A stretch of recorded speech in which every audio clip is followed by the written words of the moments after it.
Our next speaker is Neelie Kroes, who was famously the Commissioner for Competition in the EU. Now she has an even more interesting job in some ways, although no one can deny she had extraordinary impact in her last job. She is now the Commissioner for the Digital Agenda for the European Union, a position that we could probably very well use in the United States, but we don't have.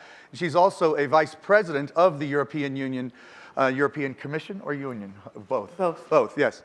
So she's got it's really an even higher level position because she's now a Vice President of Europe, basically, in addition to being in charge of the digital agenda. That even further kind of distances the governmental approach, but part of what I think we'll discuss is, you know, there are interesting contrasts that, regardless of government, that we still need to, you need to think very hard about in your job. And just to quickly go through, well, actually, I don't even think I need to say these things. You'll probably touch on those various tasks of your job. Because I asked Neelie to just start out by talking for a few minutes about what it is she's trying to accomplish. Would you mind if I start with saying that you are doing a tremendous, important, but also challenging job in gathering those world leaders, and they are accomplished leaders, getting that dialogue, and I think that you create only one problem for me, for I need second life to fill in all the gaps I'm realizing that I'm not aware of. So that is a problem that I'm taking home, so to say. Having said that, I can imagine why you were inviting someone from Europe. For Europe, talking about the ICT is the leader in ICT. We are taking 34% of the market. Talking about the products and the services in ICT, we are taking the second position. So it is interesting for all of us to cooperate and to work together. But if you allow me to say that indeed I was 5 years in charge of competition policy, and was in a position that there was a lot of contact, not only with the European companies, but also with US companies who were involved in the European market. And by the way, the European market is the biggest single economic market on earth. 500 million citizens, so to say, and 27 member states who took the decision, and I think that is indeed very important, and I'm still impressed. In the 50s, those founders of Europe took the decision to go together for, at that time, 6 member states. By the way, only males took that decision. I think that the females were at home advising the males, but anyhow, the consequences were there. And when you had mentioned to me in the 70s, 80s, when I was a minister of the Dutch government and visiting councils in Brussels, that in the 2008-2009 period, I would be in Brussels, the Commissioner for Competition Policy, and if you would have added that we are with 27 member states at that time, and if you would have added that we have a euro in 16 member states of the 27, and when you would have added that we indeed have a single market, not completely finalized, but that there is a single market. If you would have mentioned that in the 80s, David, I would have taken you to a psychiatric hospital, for that was outrageous. That was not thinkable. Having said that, when my term was over as a Commissioner for Competition Policy, no slight idea was risen that I could have a new reappointment. For at that time, my government in my country was not my political color, so to say, and you are not surprised when governments introducing their candidate for a commissioner's position always take their own folks, so to say. In this case, and I won't bother you with how it went, I didn't do the job, but quite a number of people in the Netherlands said, well, she did a decent job, why not continuing? So it was democracy, so to say. So out of the democracy, I was reappointed, and the president of the commission, who I had worked with for the last 5 years, said to me, I'm delighted when you are joining the new team, and up to you what portfolio you would be interested in. And he gave me a couple of portfolios that I could pick out. And I picked out the digital agenda. And people in the country I pretend to know best were saying, come on, that is a degradation. You are crazy. Why are you taking that portfolio? And I thought, well, wait and see. For here we are in a position that when the digital agenda is indeed the instrument to put Europe back at stage, and I think we badly need to be back at stage, then you need ICT. And you need a cooperation between all those players in the game, so to say. So Europe back on track, yes, that is one of those issues.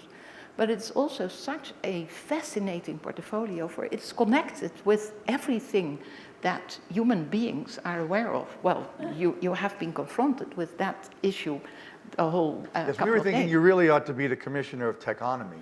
But, Yeah. but it's pretty much the same thing. Yeah. Yeah, I took another decision in my advisory board. For otherwise, I would have asked you to join me as an advisor. For having had an opportunity, and perhaps we can discuss that later. I was invited by the Spanish presidency for this, the presidency is 6 months in Europe, and then it is relating to one of the other member states. The Spanish presidency was organizing a camp party. And the camp party was 3 days with 800 youngsters. The youngest was 14 and the eldest was at the end of his 20s. They were all innovators, researchers, startups, or whatever. And the Spanish government had invited them to come over to Madrid for that program, and it was all about ICT. And they said, no hotel room, please. We want to stay in little shells. And there was a big hall with 800 shells, and they were putting those guests, those researchers and those innovators in. And I had the opportunity to go around, go to their workshops, and they were building a robot. They were just creating new ICT issues. They were developing software programs and so on. And at a certain moment, there were that guy from 14 who had already 3 innovations done and 3 patents, so to say. It's sort of like our people over here. Yeah, well, it is. But I need that story to just explain what we are active in. Those guys, and that was the best lesson I got at the beginning of my term, my second term in office. For when I was discussing and when I was just looking at them and listening to them, they were just joining and sharing and, their ideas and their inventions. And I said, you are stupid, just keep it for yourself, for this is money, so to say, this is business. And they said, you are outrageous, you are an old generation, for this is indeed one of those issues that you have to be aware that we have to communicate, and that with communication and with discussion and dialogue, we will at the end of the day get a better program and a better product and a better service. And I said, okay, got your lesson and got your message. Let's go for a junior board advisor, so to say. So I think that this is completely different for my generation anyhow, that normally spoken, we pretend to learn the younger generation what they should do and what they could learn from our experience, mistakes, and so on and so forth. But in this case, in this field of the ICT, I'm anyhow aware that I have to learn from the younger generation. And having said that, when we are talking about Europe, ICT and health care, the whole health sector, so to say, they are the largest economic activity in Europe. Having said that, they are indeed the drivers for that restructure of Europe. And then you can combine a couple of issues. You can combine not only the social part of it, but you can, and just thinking of what's going on in the globalization, the competition, the competitiveness, we badly need a better position of Europe, so to say. So you can combine all those issues and solve a lot of problems. But isn't it true that there was a lot of resistance even to the creation of your position at all? I mean, talk a little bit about, this is a pretty big challenge for you, right? And tell me what happened and why, and what are you thinking about doing about it? Well, people were just aware that I did a decent job in the former position, and they were asking if my age wouldn't be a barrier. And I said, well, come on. But isn't there an issue? I mean, isn't there a Well, issue I'm happy that one is laughing. It is, I think, if that is your criterion, age, then we are outrageous. Well, I don't see that as a problem in your case, but there are attitudinal issues that Europe deals with perhaps differently than here. And I mean, it's interesting, this is an American point of view perhaps, but yes, Europe has had the intelligence to create a position like yours, but maybe it has more need for one also. I mean, do you agree with that? I mean, do you think that there's a sort of resistance? Certainly when you talk about things like innovation, it's widely discussed that, it simply is not as welcome in Europe because failure is not viewed the same way, for example. Does that worry you, and what do you want to do about that?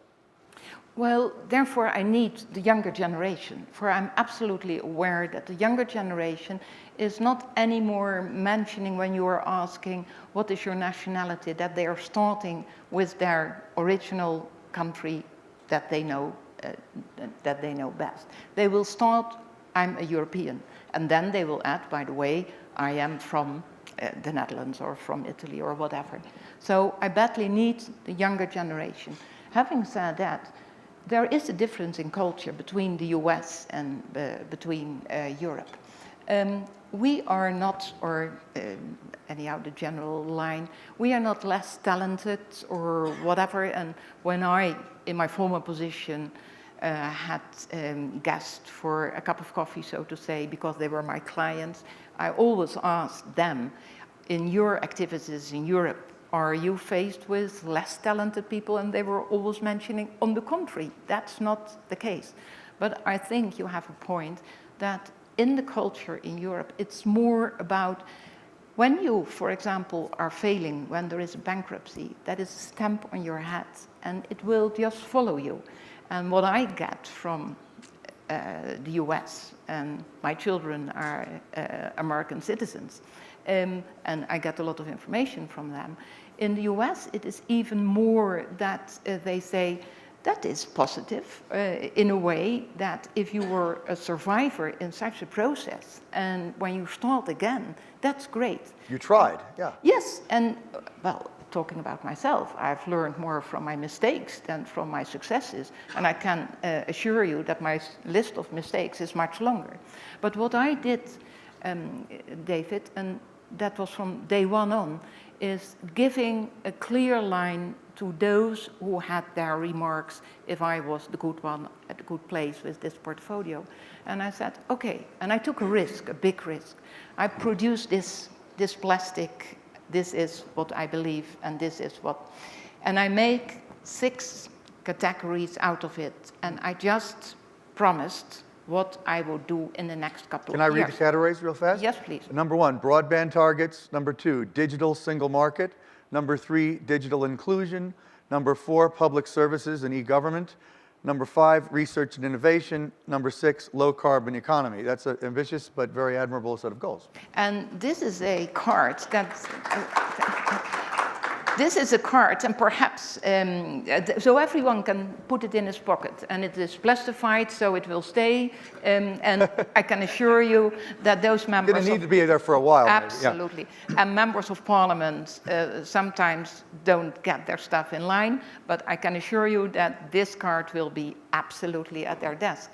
And having said that, if you are just making simple lines, and I think it's all about communication in the ICT, it is communicating with those 500 million people in Europe. And when I'm saying, and that is at the back, or one of those issues, every European digital in 2013, there will be a broadband coverage all over Europe. Everybody in Europe has access to broadband by 2013. Do you think that's achievable? That is my political life now. So, even in the smallest village? Absolutely.